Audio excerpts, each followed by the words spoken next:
Bonjour et bienvenue dans l'émission Paroles de femmes. Nous avons parlé depuis le début de la semaine des enfants, comment les aider à entrer dans leur destinée.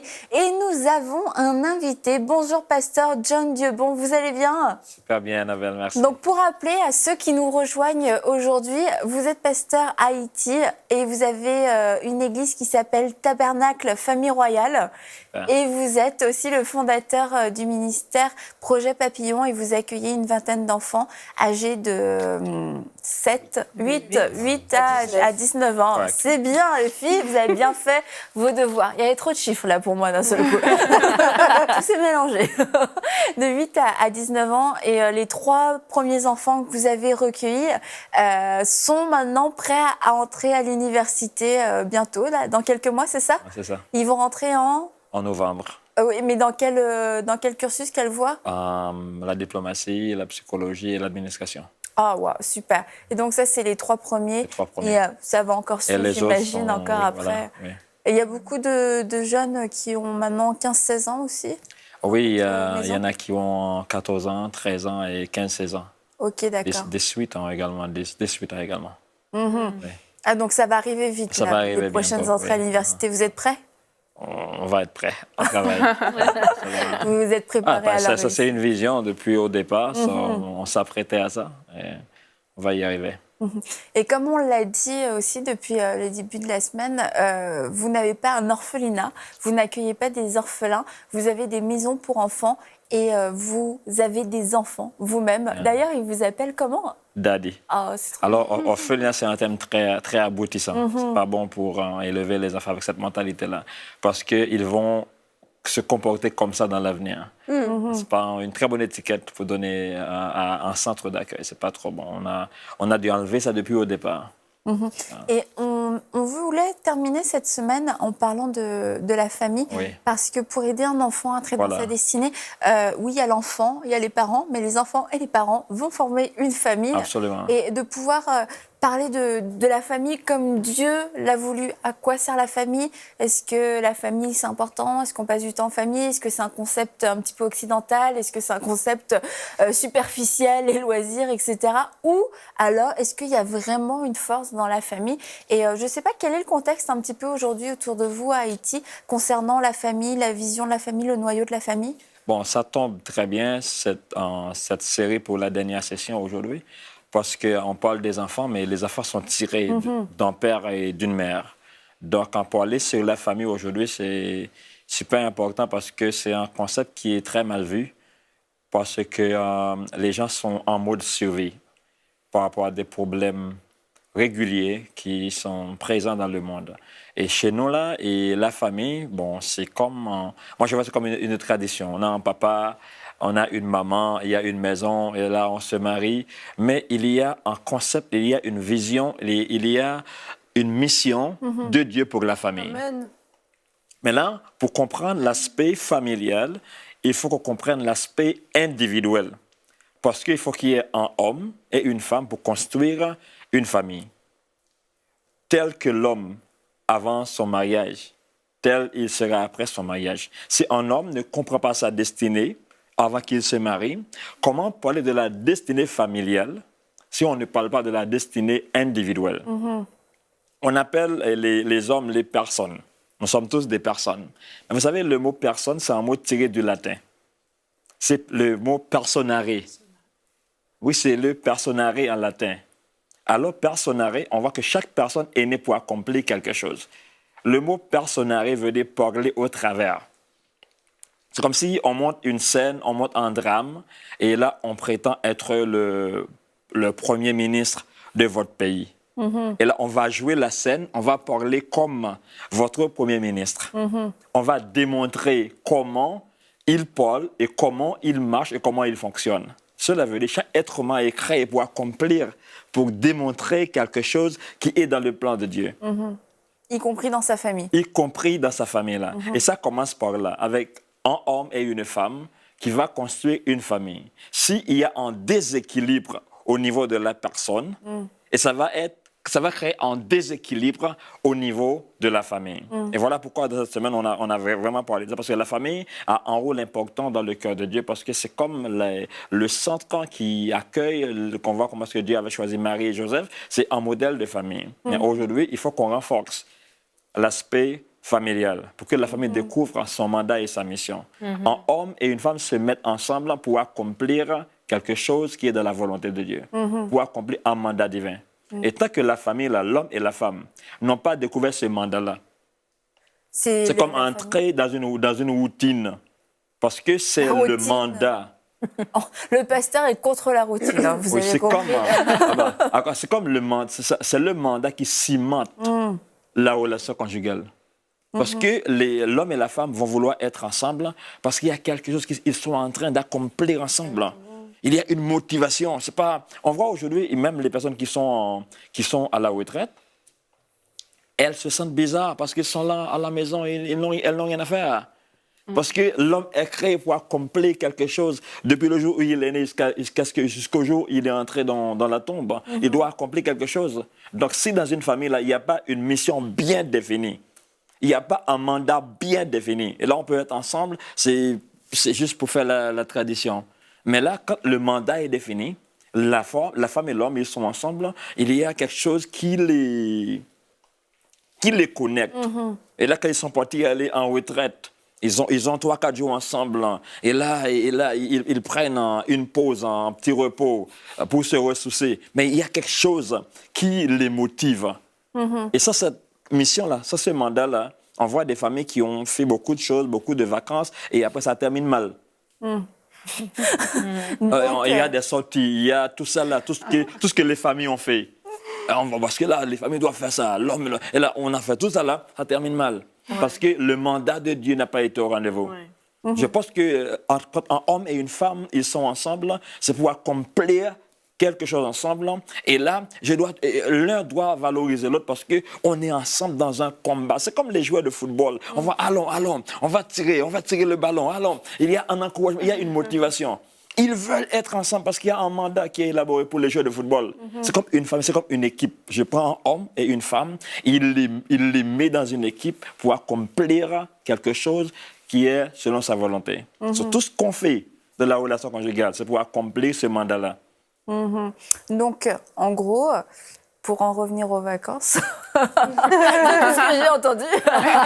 Non, mais c'est qu'on n'est pas ensemble, on n'est pas une famille, on n'est pas un couple juste pour s'amuser, juste pour faire comme tout le monde, parce que la société dit qu'à un certain âge, c'est bien de se marier, c'est bien d'avoir des enfants. C'est de comprendre que derrière ça, là aussi, il y a vraiment une intention de la part de Dieu, qu'il y a une destinée et que cette destinée-là va devoir en tout cas être révélée au travers de notre famille. Et on va devoir aussi être intentionnel. Toi, Anne, je ne sais pas, est-ce que tu avais cette vision déjà quand tu t'es mariée ou même avant d'avoir tes enfants, de dire notre famille a une destinée? Moi, c'est un peu particulier parce que quand je suis rentrée dans la famille de mon mari, c'était déjà une famille qui avait une destinée. Avec une forte identité familiale, c'était un clan. C'était vraiment un clan berceau. Ah oui, vraiment. Et à l'époque, c'était à l'église de Dijon. Et ceux qui m'écoutent, qui sont de l'église de Dijon, vous savez de quoi je parle.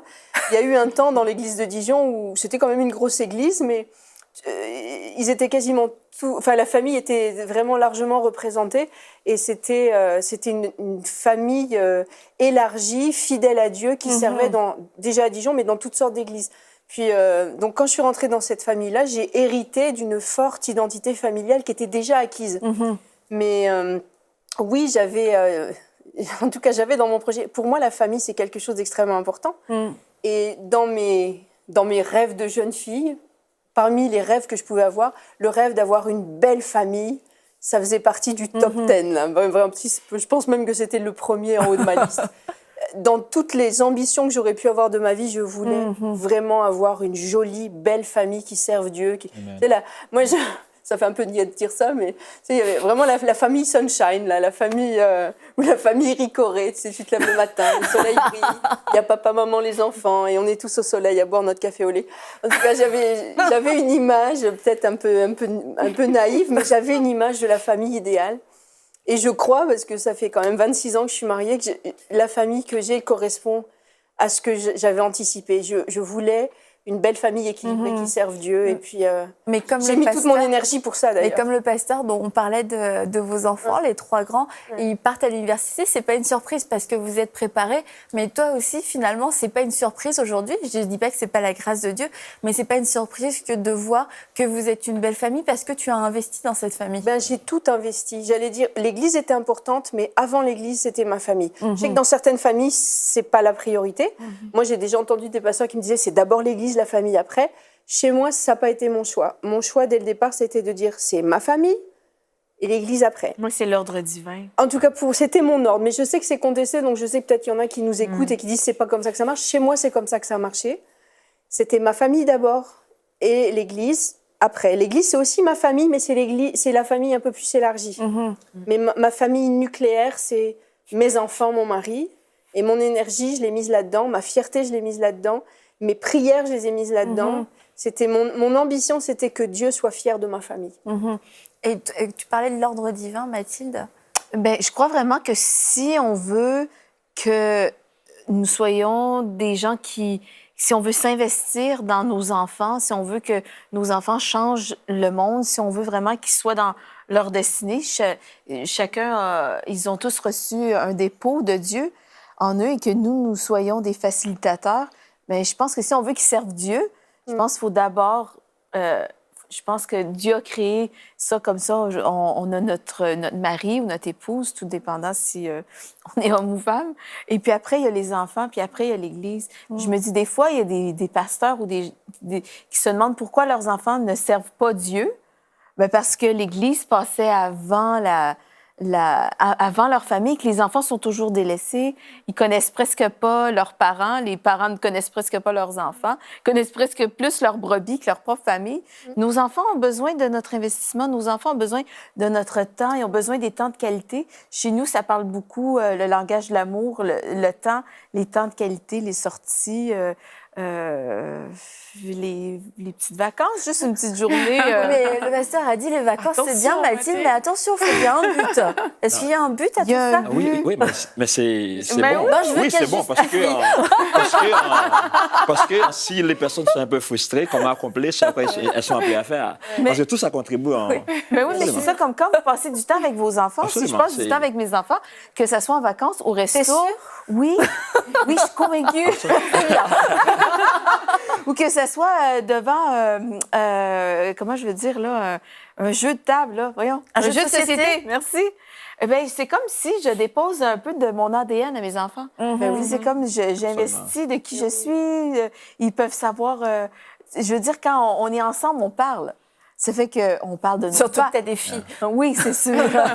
Et là, on parle de nos valeurs, on parle de la vie. Ça fait que, je veux dire, ils reçoivent. C'est toujours des dépôts. Ces moments-là, c'est toujours des dépôts. Il ne faut pas négliger ces moments-là. Au contraire, il ne faut pas penser qu'on ne fait rien. Pasteur, je pense... Absolument. Pasteur est d'accord avec moi, OK? Ça me fait penser à des familles où... quand le père il arrive, tous les enfants vont se cacher. Voilà. Et il n'y a plus rien à dire. C'est papa qui est rentré. Voilà, on se calme et tout. Et c'est vraiment le contraire de ce qu'on doit faire en fait, parce que vraiment les enfants ont besoin de prendre aussi bien chez le père que chez la mère. Et la famille a besoin d'être construite comme ça, parce que les enfants ils regardent, ils observent ce que les parents font, comment ils le font, et c'est ce qu'ils vont reproduire demain. Et c'est le modèle familial qui va être créé. Donc, si on a compris que vraiment la famille a un but, c'est de le transposer dans la vie des enfants. Et cela passe par des temps de qualité, ça passe par de l'échange. Et pas par l'éloignement des enfants qui fuient leur papa. Faire les choses ensemble. La vaisselle, le ensemble. ménage. Non, mais je parle même d'engagement. Le pasteur a parlé plusieurs fois de but à ta famille. Quand ton but, c'est de servir Dieu en famille, tu sers Dieu en famille. Ensemble, Donc, quand on recevait une chorale d'enfants pour l'église, c'est toute la famille qui participait pour faire les lits, faire le ménage, recevoir, faire les petits déjeuners. À l'église, c'est tout le monde qui mettait les micros, branchait les ordinateurs, les caméras, les lumières. Et en tout cas ceux qui nous ont vus travailler dans le ministère savent que c'est pas juste notre couple qui sert, c'est toute la famille, même le gendre et même tout le monde. Tout le monde qui a Tout le monde. T'as perpétré le clan berceau, quoi. Quand tu rentres dans le clan berceau, t'as pas d'autre choix que de servir.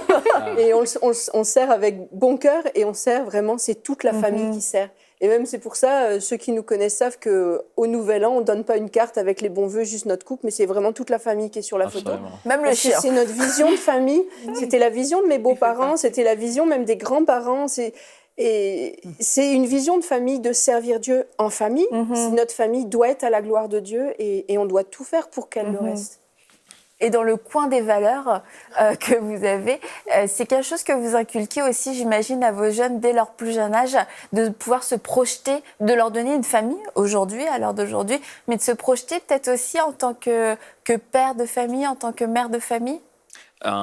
Oui, c'est ça. Mais on essaie de faire quand on classe ordre prioritaire, traditionnellement, il y a des personnes qui classent sa priorité comme ça, et Dieu en famille et ministère. Il y a d'autres qui un peu différents et qui classent ça comme ça, et famille, Dieu au ministère ou je ne sais quoi. Moi, ce que je vois, moi, j'essaie pas de Classifier, faire un classement. Moi, je vois que la famille ensemble, notre famille se colle sur Dieu. Notre famille s'attache à Dieu. Amen. Notre famille est ministère. Je ne vois pas comme si ma famille et Dieu est ministère. Je vois que notre famille est attachée à Dieu. Nous accomplissons, nous travaillons pour Dieu dans le ministère. C'est comme ça que je vois. Et là, avec ça, il n'y a pas de frustration. Si la famille, là, on voit la femme est dans l'œuvre avec son mari, la femme s'engage et à voir que le royaume de Dieu a avancé. Et ensemble, ils discutent ensemble, ils voient des problèmes ensemble, ils travaillent et ils prennent des temps à part pour eux-mêmes. C'est comme ça marche. Mais quand il n'y a pas une vision ministérielle, ça va créer des tensions. On voit quand Abraham devrait trouver une femme pour Isaac, Eliezer était parti chercher cette femme-là. Vous savez, quand il a quitté la maison de son maître, il a dit la femme qui va puiser de l'eau pour donner à mes chameaux, et la femme qui va, ça va être la femme-là qui va être la femme du fils de mon serviteur. Vous savez pourquoi? Parce que la famille de Rebecca, avait un business de creuser. Ça s'appelle la creuser des puits. La famille, le père d'Isaac creusait les puits. Ces deux familles-là avaient le même business. Abraham avait un business de puits. La famille de Rebecca avait aussi un business de puits. Eliezer devrait voir, est-ce que cette famille-là, est-ce qu'elle voit les mêmes choses? Est-ce qu'ils comprennent le business? Parce que c'est le même paradigme. Ceux qui creusent les puits, et avec ceux qui creusent les puits, ils ont le même paradigme. Eliezer avait vraiment monté une piste de démarrage. Et la famille qui va puiser de l'eau pour nourrir, pour donner à mes chameaux, ça va être la fille là qui va, parce que Abraham avait eu des puits, la famille de Rebecca avait aussi des puits. On voit, il y a vraiment une mission qui avait été vue préalablement. Ces deux familles-là comprennent le même paradigme, le même jargon. Et comment est-ce que s'il y a un déficit dans le business, comment ils vont pouvoir redresser ce déficit-là? Parce qu'ils comprennent qu'est-ce qu'il y a. Aujourd'hui, on voit des personnes qui vont entrer dans des relations, mais sans déterminer la vision de cette relation-là, et la femme qui a cette vision-là, et l'homme qui a cette vision-là, et là, ils vont se mettre ensemble, et ça crée la division. C'est quoi la division? J'ai une vision, tu as une vision. Et là, quand une famille, là, il y a deux visions, ça crée la division. Oui. Donc, c'est pourquoi on voit beaucoup de problèmes dans des mariages avec les pasteurs et leurs femmes. Il y a la frustration, les enfants ne sont pas bien parce que la vision familiale n'avait pas été bien définie préalablement. Quand la vision est bien définie, toute cette famille-là, le père et la mère mettent le poids dans la balance. On dit, voilà, voici notre priorité, on va servir les pauvres, alors nous nous engageons. on va entrer dans le business d'hôtellerie et là, nous nous engageons. Et là, on va faire le commerce, nous nous engageons. Et là, il y a vraiment quelque chose qui attire les personnes à être ensemble pour discuter, pour prendre un recul, pour parler, pour prier. Et maintenant, on a travaillé, on a besoin de prendre 3 jours de retraite, on a besoin d'aller au resto pour... Voilà. Mais s'il n'y a pas de vision, c'est comme une routine qu'on pratique qui n'a pas de vie. Ça aide aussi parce que ça me fait... Là, vous étiez en train de dire, je ne sais pas si c'est dans une autre émission, qu'il n'y a pas d'ivie, il n'y a pas la vie à l'école, la vie au travail, la vie... Et c'est parce Il y a une seule vie. les personnes sont soudées comme ça, avec la même vision, qu'elles sont capables de vivre une seule vie, qui est la vie qu'elles doivent mener, en fait. Absolument. Plutôt que d'être dissociées en disant, OK, moi, je vais faire ci, et puis après ça. Mais c'est vraiment le fait de se mettre ensemble, d'avoir compris que, OK, on est ensemble pour accomplir cet objectif-là, qui fait en sorte que, voilà, on est sur le même chemin ensemble et qu'on n'a pas besoin de prendre des voies différentes. Et que de mettre en pratique des principes de vie, on peut dire, les vacances, le restaurant, le temps à part, qui sont des bonnes choses. Oui. Même ma sœur. Merci. Ils sont des bonnes choses et puis il faut le dire et il faut que les gens le sachent que oui, une famille peut rire ensemble, peut partir en vacances, peut pas avoir des temps privilégiés et doit l'avoir. Mais de les avoir sans aucune autre base, sans aucune autre vision, une famille qui vit pour les vacances et qui vit pour ces moments-là, c'est une famille qui n'a pas de vision et qui ne va nulle part et qui va être fragile aussi parce que c'est dans les vacances et dans ces bons moments-là, c'est certain, on resserre les liens, on instaure des choses, mais c'est aussi, il faut le dire, dans l'adversité, quand la famille ensemble fait face à des vents contraires, que la famille va se resserrer les uns avec les autres, mais aussi va se fortifier dans la foi et qu'on va pouvoir montrer aux enfants la fidélité de Dieu, qu'on va pouvoir en famille expérimenter la bonté de Dieu. Donc il y a un temps pour tout. Dans la famille, il y a un temps pour se reposer, il y a un temps pour jouer, et il y a un temps pour prier, il y a un temps pour combattre, il y a un temps pour, et je dirais un temps pour servir le Seigneur, mais dans tout ça, finalement, on sert le Seigneur. On sert le Seigneur, amen. Il y a des interférences. On passe dans un tunnel. J'ai dit, qu'est-ce qui caractérise une famille? Parce que notre génération est en train de perdre la signification de la famille. Et maintenant, c'est une juxtaposition de gens qui vivent sous le même toit. Mais c'est pas ça du tout. Oui. Ce que Dieu veut pour la famille, c'est un creuset de valeurs communes. Voilà. Et notre valeur commune en tant que chrétien, c'est Dieu, c'est notre maître, c'est notre créateur. Donc la famille, avant tout le reste, c'est un creuset de valeurs communes. Et on va serrer les liens autour de ces valeurs communes-là. C'est pour ça qu'on va être fort dans l'adversité. Une famille, tu vois qu'une famille est une vraie, belle famille équilibrée quand elle fait face dans l'adversité. Tout à fait. Hein? Et puis, il y a eu une fille comme ça un jour qui m'a dit « Mais je suis comme une fille pour vous ». Mais il y a eu un temps de difficulté où elle s'est débinée. Et puis, je lui ai rien dit parce que je l'aime beaucoup. Mais j'avais envie de lui dire, si tu avais vraiment été ma fille dans les temps difficiles, tu te serais tenue avec nous. Pour moi, c'est ce qui caractérise la famille. Tu es de la famille, tu es du même ADN, tu es la même famille. Si dans le temps d'adversité, tu fais bloc avec les autres. Tout à fait. Et on est vraiment comme à la fin de cette semaine et ça a été, il y a beaucoup de choses qui ont été dites, des choses très importantes. Et j'aimerais qu'on puisse prier, que vous puissiez prier, pasteur, pour les parents qui nous ont suivis, les parents, et pas seulement les parents, même des gens qui entourent des enfants, et qu'on puisse ensemble s'unir dans la prière pour pouvoir être des bons canaux pour aider les enfants à entrer dans leur destinée. Amen. Donc allez-y, pasteur. Alléluia. Alléluia. Alléluia. Père, merci pour cette semaine où un bon dépôt avait été fait dans nos cœurs. Ils sont nombreux à nous suivre un peu partout dans le monde. Certains sont confus par rapport à bien des choses. Cette semaine, c'est vraiment un rendez-vous divin. Tu veux transmettre quelque chose, une nouvelle information à des parents, à des enfants, à la jeunesse, pour qu'ils comprennent que leur présence sur la terre n'est pas le fruit du hasard. Il y avait un mandat, une destinée qui avait été élaborée à leur intention avant la fondation du monde. Père, je prie à ce que le Saint-Esprit fasse un travail en profondeur dans le cœur de ceux qui nous suivent maintenant. À ce qu'il y a une remise en question, à ce qu'il y a une remise en cause, pour que les cœurs soient challengés une nouvelle décision soit prise sur la question de bien élever les enfants, de créer un environnement de protection, de transmettre ton intention, de transmettre toutes les valeurs qui viennent de toi dans la vie de nos enfants. Père, je bénis ceux qui nous sont dans les différents coins du monde, dans des pays où des enfants sont exposés à eux-mêmes. Ils n'ont pas de protection, ils n'ont pas les bonnes informations.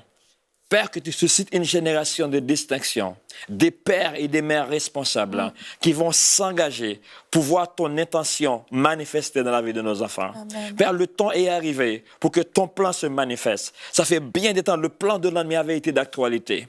Le plan de l'adversaire avait été d'actualité. Le temps est arrivé à ce que ton plan, ta vision, ton projet puisse se réaliser dans la vie de nos enfants et de nos familles. Père, je remets à toi ce moment de rencontre, ce moment d'émission où ta parole avait été exposée en béton et sans compromis. Père, le temps est arrivé pour que des décisions soient prises, pour que des personnes disent « Je vais penser différemment, je vais marcher différemment, je vais vivre différemment » et entrer dans la destinée qui avait été élaborée pour moi avant la fondation du monde. Si le papa n'a pas connu sa destinée, et si la maman n'a pas connu sa destinée, la famille là, va être délabrée et les enfants n'auront aucune direction. Père, fais un travail à ce que nous nous sommes interpellés pour que ton plan puisse se réaliser au travers de nos vies. Père, accomplis ton plan.